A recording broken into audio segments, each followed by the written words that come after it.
자, 이번 시간에 진도 진행할게요.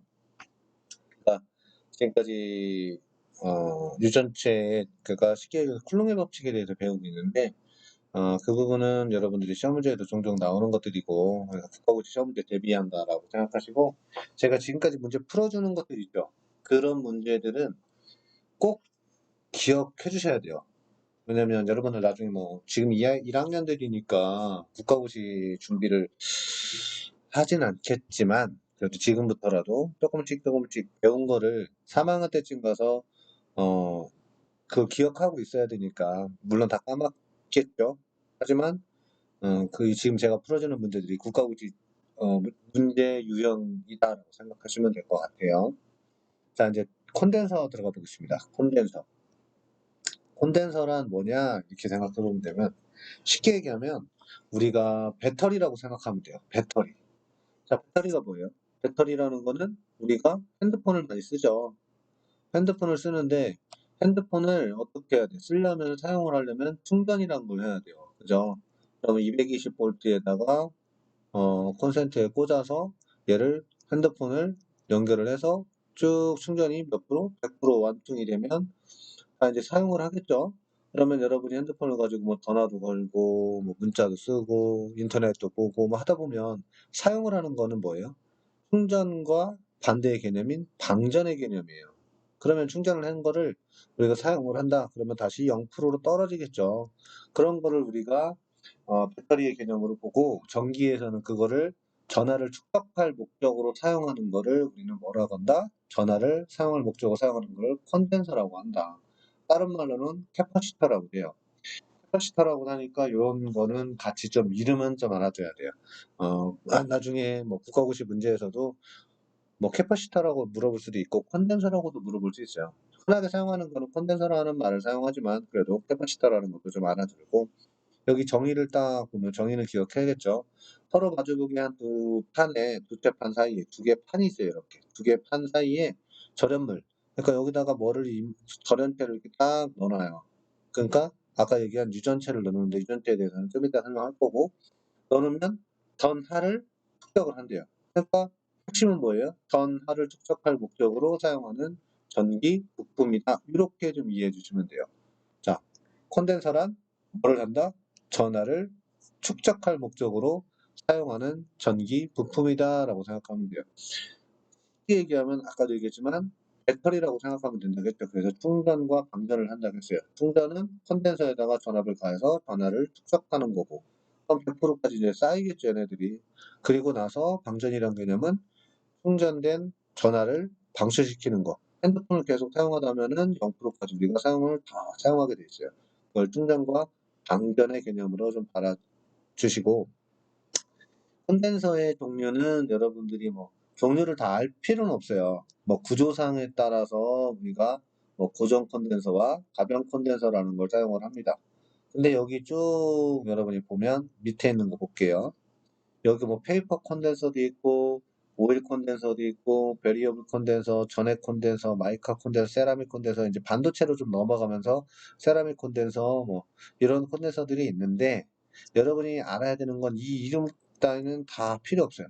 다 필요 없고 여러분 방사선과니까 방사선과에서 시험 문제에 나오는 거 요거는 좀 알아두셔야 돼요.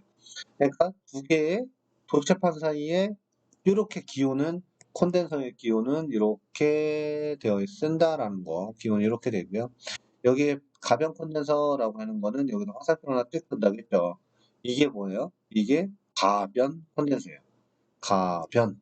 변할 수 있다라는 거죠. 그래서 가변 콘덴서 다른 말로는 뭐를 한다? 다른 말로는 바리콘이라고 한다라는 것도 알아두셔야 돼요. 바리콘이 복합구치에서 바리콘 이런 용어가 좀 나와요. 그럼 바리콘 이런 거는 뭐다? 가변 콘덴서를 얘기한다. 변할 수 있다는 얘기예요. 자, 우리가 그러면 여러분들 복습 한번 해봅시다. 이게 뭐의 기호예요? 이게 저항의 기호였죠. 저항의 기호였고 여기에 화살표 찍 꺼버리면 뭐 무슨 저항이었어요? 가변 저항이었어요. 저항의 역할은 뭐여서 복습 한번 해보면 저항이란 전류의 흐름을 방해하는 거라겠죠. 그래서 그때 우리 법칙을 하나 써주면 I는 R분의 V. 저항값이 올라가면 전류가 잘 흐르지 못한다고 했어요.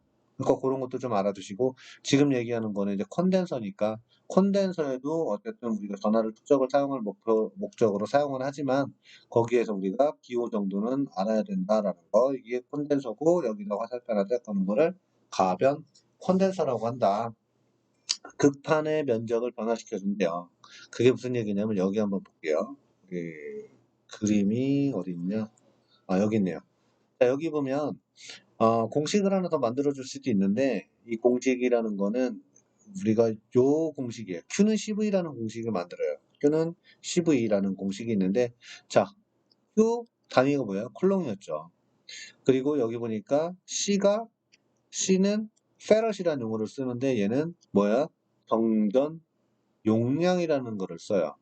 정전 용량이라는 거는 전하를 수용할 수 있는 능력이에요. 그러니까 우리가 아까 콘덴서라는 거는 전하를 축적할 목적으로 사용을 하고 있죠. 그럼 얘가 플러스 플러스 충전이 하나씩 되고 있어요. 그럼 마이너스 마이너스 마이너스 이렇게 배열이 될 거예요. 충전이 그럼 위쪽으로 쭉 올라간다고 하면 0에서부터 100%까지 이렇게 충전을 한다라고 생각하는 거예요. 그래서 얘를 얼만큼 축적을 했냐, 그래서 수용할 수 있는 몇 프로까지 축적을 할 수 있냐, 그 수용할 수 있는 능력을 뭐라고 한다? 정전 용량이라고 하는 거예요. 그러니까 얼마만큼 양을 쌓아놓을 수 있냐 이거를 정전 용량이다 이렇게 생각하면 되고 그리고 여기 Q는 CV니까 V는 당연히 알겠죠. V는 전압이죠. 전압. 그러니까 결론적으로 우리가 전압을 걸어서 쭉 흘러 들어가니까 Q 쿨롱의 전하가 가서 여기에 하나씩 쌓이는 거예요. 하나씩 쌓이는 거예요. 이렇게. 그러면서 100%까지 완충을 한다라고 생각하면 돼요. 자, 그러면 정전 용량이란 거는 뭔 얘기인지 알겠죠? 정전 용량은 뭐를 할 목적으로? 전하를 수용할 수 있는 능력이다. 몇 퍼센트까지 얼마만큼 수용할 수 있냐. 당연히 핸드폰도 오래 사용하게 되면 점점 배터리가 사용을 하게 되면 떨어지잖아요. 그런 거랑 똑같아요. 얘도 시간이 지나면 얼마만큼 양이 줄어들기 시작합니다. 그래서 그게 얼마만큼 충전할 수 있는가를 나타내는 능력이 좋은 게 당연히 콘덴서의 용량도 커지겠죠. 자, 그래 놓고 아까 정전 용량의 단위를 페럿이라는 용어를 사용하는데 대부분은 자 보세요. 페럿이란 건 뭐냐? 1V의 전압을 위해서 1쿨롱의 전하가 축적될 때의 정전 용량을 1 우리 페럿이라는 용어를 사용하는데 이 페럿이라는 단위가 굉장히 사실은 큰 거예요. 그래서 여기 단위가 뭘로 되어 있냐면 마이크로 페럿이라는 용어를 써요. 그 마이크로는 10의 몇 승이에요? 10의 마이너스 6승이죠. 그만큼 충전을 하기가 힘들다는 거예요. 뭐 여러분도 알다시피 지금 배터리 갖고 많이 싸우고 있죠. 미래에서 전기 자동차가 지금 많이 나오고 있는데 그런 것들이 얼마만큼 축적을 할 수 있냐라는 걸 지금 막 한참 전기 자동차가 나오고 있으니까 그거를 얼마만큼 축적할 수 있는가를 가지고 수 있는 게 회사의 가치가 늘어나는 거예요. 그래서 뭐 지금 어디죠? 테슬라도 있고 뭐 현대자동차도 있고 뭐 여러 가지 있는데 LG에서 뭐 무슨 배터리가 나오는데 걔네들이 그래서 중국하고 많이 여러분들 주식에는 관심 없겠지만 그런 것들도 좀 알아야 되는라는 거는 이 굉장히 큰 단위를 이 페럿이라는 단위가 너무 크기 때문에 지금은 그 용량을 축적할 수 있는 용량을 얼마 못해요. 그렇기 때문에 얘가 10의 마이너스 6승 우리는 콘덴서가 굉장히 작아요. 변의 콘덴서만 하더라도 크기는 대충 한 요만해요. 그래서 플러스와 마이너스 구성이 있는데 이런 것들이 얼마나 플러스와 마이너스가 얼마나 축적할 수 있는 능력이다. 그래서 그게 굉장히 적은 단위이기 때문에 우리는 10의 마이너스 6승인 마이크로페럿을 많이 사용한다라는 것 정도만 좀 알아둬야 돼요. 그럼 계산을 할 때는 다 뭐겠어요? 10에 마이너스 몇 승, 마이너스 몇 승 이런 식으로 계산이 나온다라는 거. 그리고 여기 보니까 또 하나는 피코페럿이에요. 피코는 10에 몇 승이에요? 10에 마이너스 12승이에요. 그러니까 10에 마이너스 12승이기 때문에 이 단위 계산할 때 나중에 이제 질문을 하면 다음은 콘덴서가 가질 수 있는 정전 용량은 얼마냐? 라는 거를 질문할 때 단위를 마이크로 페럿으로 거의 물어봐요. 왜? 너무 페럿이라는 용어 자체가 너무 크기 때문에 마이크로 페럿으로 물어본다라는 거. 이것 또한 크면 예전에는 과거에는 뭐 어떻게 피커 페럿이라는 걸 용어를 사용했으니까 그런 거 정도는 좀 알아두세요. 10에 몇 승인지만 좀 알아두면 될 것 같고 자, Q는 CV라는 공식을 우리가 만들어 놨어요. 그래서 어떻게? 전압을 흘려주면 1V 전압에 의해서 1쿨롱의 전하가 축적될 때의 정전 용량을 페럿이라고 한다. 그래서 Q는 CV다 라는 얘기를 썼으면은 이거 공식 바꿔줄 수도 있어야겠죠. 어떻게? 자, Q가 넘어오면은 자, C는 어떻게 돼요? 밑으로 내려오니까 V분의 Q가 되겠죠. 이런 식으로 바꿔줄 수도 있고 이 V라는 것만 또 날려놓고 하면 V는 여기에 Q가 여기 와 있으니까 C가 밑으로 내려오면 여기에 C분의 Q 이런 식으로 바꿔줄 수 있어야 되니까 공식 변화되는 거는 좀 알아두시고요. 자, 평행판 콘덴서의 정전 용량을 한번 볼게요. 아까 뭐라 했냐면 두 도체판 사이라겠죠. 두체판 사이에 뭐라 했냐면 사이에 절연물을 넣어놓고 전하를 축적할 목적으로 사용하는 전기 부품이래요. 그게 요겁니다. 다시 얘기하면 도체판 사이에 두 개의 도체판 사이에 여기다가 전압을 싹 걸어주니까 뭐가 흘러들어가? 이렇게 흘러들어가다가 두체판 사이에 플러스와 마이너스 극성을 띈 것들이 이렇게 뭐를 갖기 시작해? 충전을 하기 시작한다라는 거예요. 이렇게 충전을 해간다라는 거예요. 그러면 얘 용량을 어떻게 따지냐라는 거죠. 자, 그러면 뭐에 비례, 여기 한번 볼게요. 그게 뭐에 비례하고 뭐에 반비례한다? D는 거리죠. 두 차판 사이의 거리고, 그리고 단면적은 S예요. 이 면적을 우리가 S라고 봤을 때, Q쿨롱의, 아니, 정전 용량의 C는 결론적으로 뭐에 비례한다? 단면적, 이 크기에 비례하고, 두 도체 사이에 뭐에? 거리에 반비례한다라는 거예요. 얘가 좁게 있어야지만이 정전 용량이 늘어난다라는 거예요.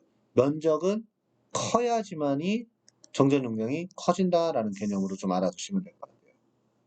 자, 무슨 말인지 이해가죠? 그래서 여기에 나오는 공식에 입실론이라는 건 뭐였냐면 다시 한 번 더 복습하면 입실론은 입실론 제로 곱하기 입실론 S예요. 자, 입실론 제로는 진공 상태에서의 상수값은 알고 있었죠. 8.855 곱하기 10의 마이너스 12승. 이거는 잃어버리면 안 됩니다. 국가고시에서 자주 그냥 물어봐요. 그리고 얘는 입실론 S는 우리는 진공이나 공기 상태의 값은 알죠. 비유전율로서 약 1이었어요. 그래서 뭐 따로 계산할 필요 없었어요. 근데 여기 두체판 사이에 아까 뭐라 그랬냐면 어떤 절연물을 넣어 놓는다고 했어요. 절연물을 넣어 놓으니까 어떤 매질이 들어가 있는 거죠. 그러니까 입실론 S의 값이 그 절연물의 값이 들어가기 때문에 여기에 입실론 S가 남아 있는 거예요. 자, 이걸로 공식을 외울 필요는 없어요. 이 문제, 이런 문제는 많이 나오진 않지만 그냥 아, 이런 게 있구나라는 것만 이해만 하시면 돼요. 근데 제가 한 문제 정도는 풀어볼 텐데 아까 얘기했듯이 정정 용량 C는 뭐에 비례하고 이 크기에 비례하고 거리에 반비례하더라라는 요 공식이 나온 것만 좀 이해해 주시면 되고요. 한번 볼게요. 여기 보니까 등간격, 간격이 좀 좁아졌어요. 여기에서 이렇게 이만큼 있는 거에서 이만큼으로 좁아졌대요. 아까 이게 좁아지면 정전 용량이 커진다겠죠. 그러니까 당연히 얘가 1 마이크로 쿨롱에서 2 마이크로 쿨롱으로 늘어난 거예요. 용량 자체가 늘어나더라라는 거예요. 자, 여기 한번 떠볼게요. 간격의 변화를 시켜줬어요. 여기 2.5cm에서 여기는 다시 한번 얘기합시다. 여기는 크기죠, 크기. 50cm 제곱미터였고 얘는 100cm 제곱미터였어요. 크기가 S죠. S가 단면적이 커지니까 당연히 용량은 커지더라라는 거예요. 그리고 얘는 여기 볼게요. 간격의 변화 2.5 얘하고 얘의 폭을 2.5cm였는데 거기서 늘려버렸대요. 늘려버렸더니 오히려 아까 좁아진 게 D니까 이게 C는 이렇게 있었죠. 그러니까 얘가 작아지면 얘가 커진다고 했으니까 얘가 오히려 이 마이크로 쿨롱이고 넓어지니까 충전 용량이 적어지더라. 가까이 있어야 우리도 이렇게 생각하면 돼요.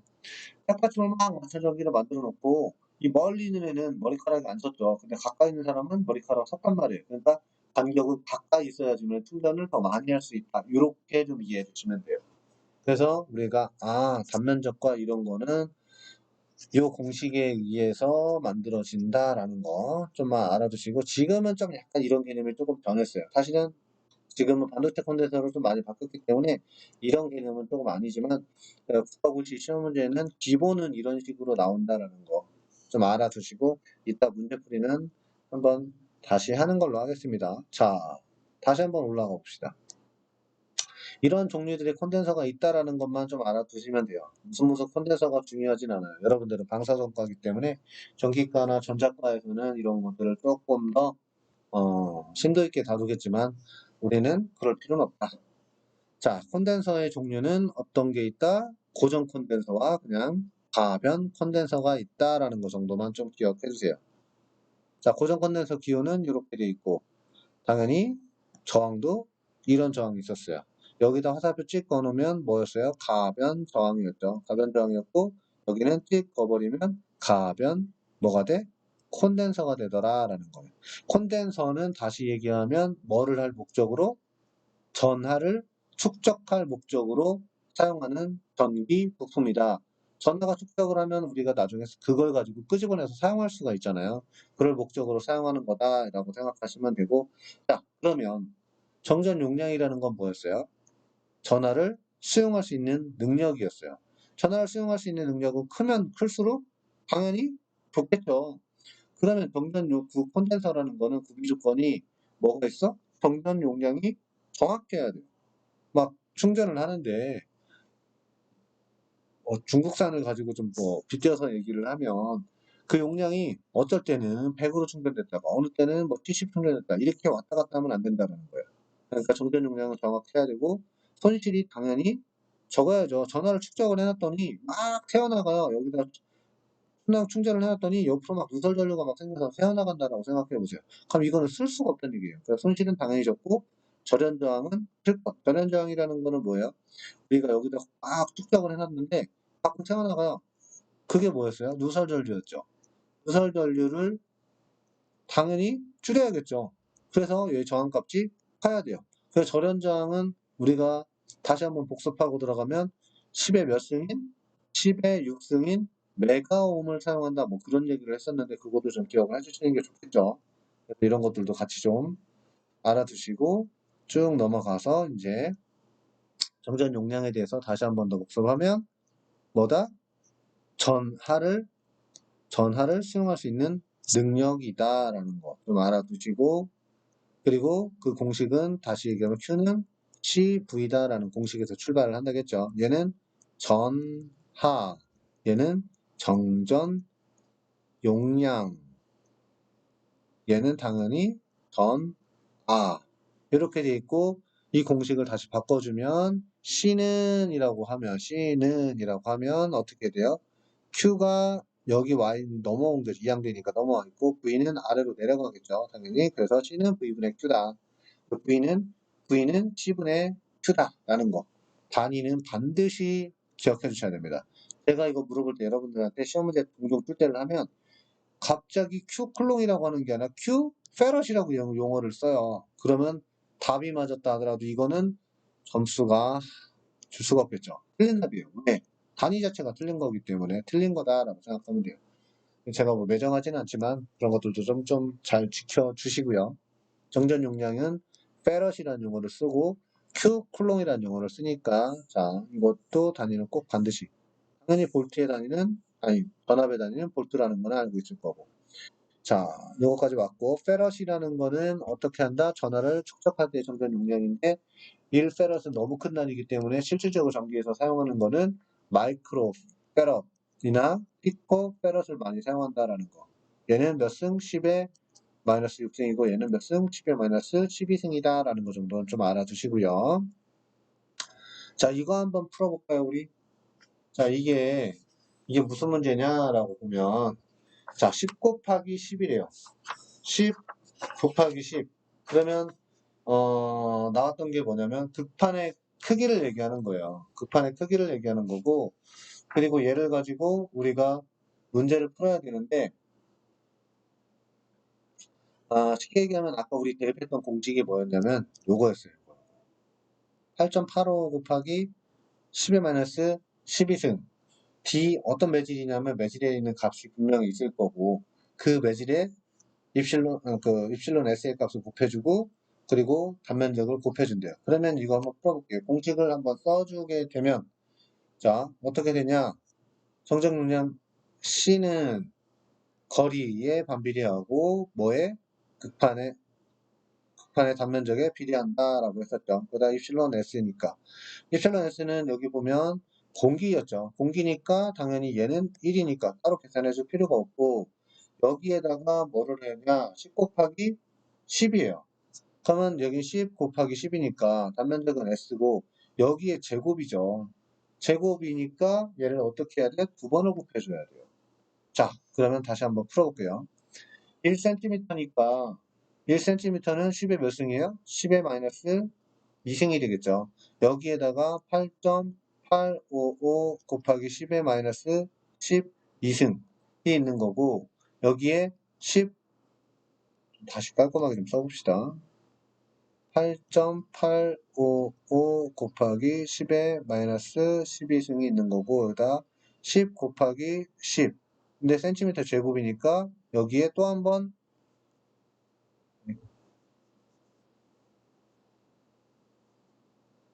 10 곱하기 10 그리고 또 10 곱하기 10이 있는데 이걸 어떻게 푸냐면 자 10 곱하기 10에다가 센티미터니까 센티미터의 제곱은 뭐야? 10의 마이너스 2승 곱하기 10의 마이너스 2승이에요.